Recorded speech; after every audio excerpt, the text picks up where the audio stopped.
As a gay rights activist, Charlene Cothran was never afraid to fight for what she believed in. For 30 years, she was as vocal and in your face as they come. She organized and marched with other lesbians in gay rights parades.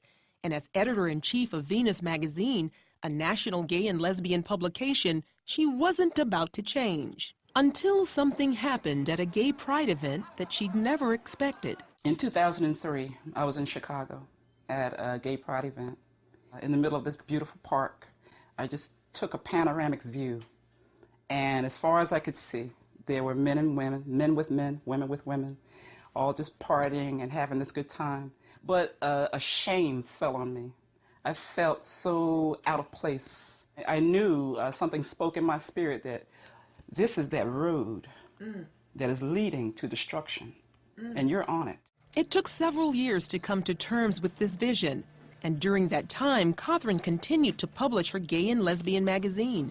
But she couldn't escape the message she'd heard that day in 2003. I kept myself busy with marches and activism and magazine publication and appearances.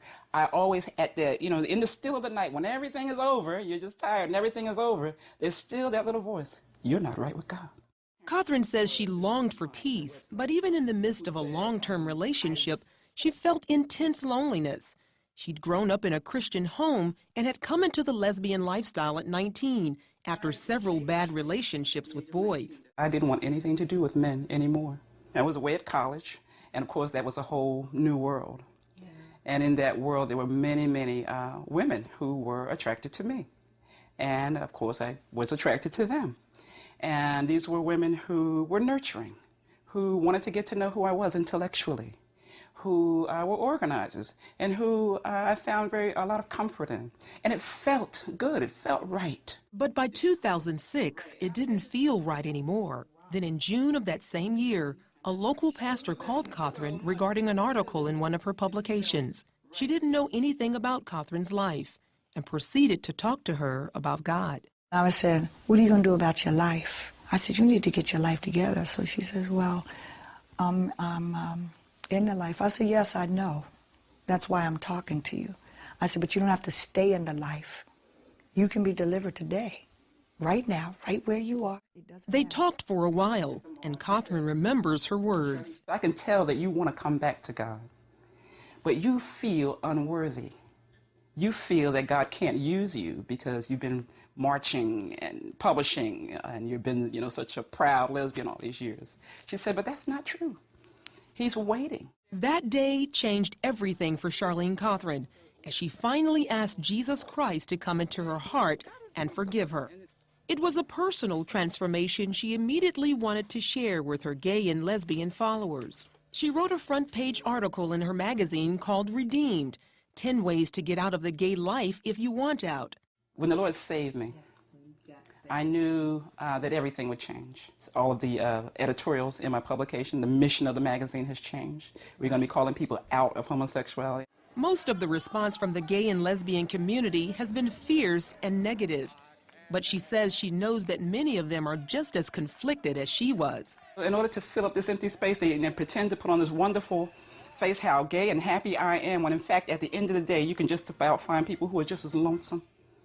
That's the real story. There's a lot of loneliness in the gay community that's not talked about, and it is real.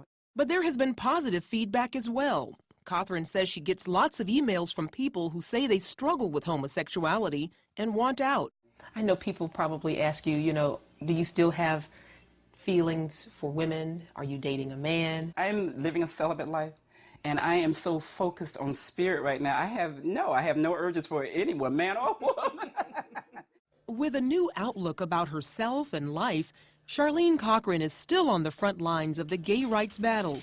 Only now she sees it as a spiritual fight to lead others to the freedom she's found. Our mission now is to educate and to turn people away from the homosexual lifestyle simply by presenting the truth.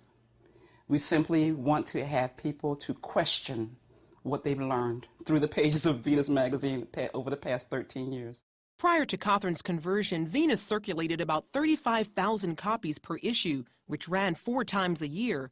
But after the issue featuring her testimony, the gay political machine pressured advertisers to drop the magazine, and gay pride events and college campuses no longer subscribe. But in her own words, Cothran has no regrets about her change. There is such a joy and a peace that you can't find in the club. I don't care how good the music is. You can't find it in the middle of a gay pride parade. I don't care if you're on the biggest and prettiest float.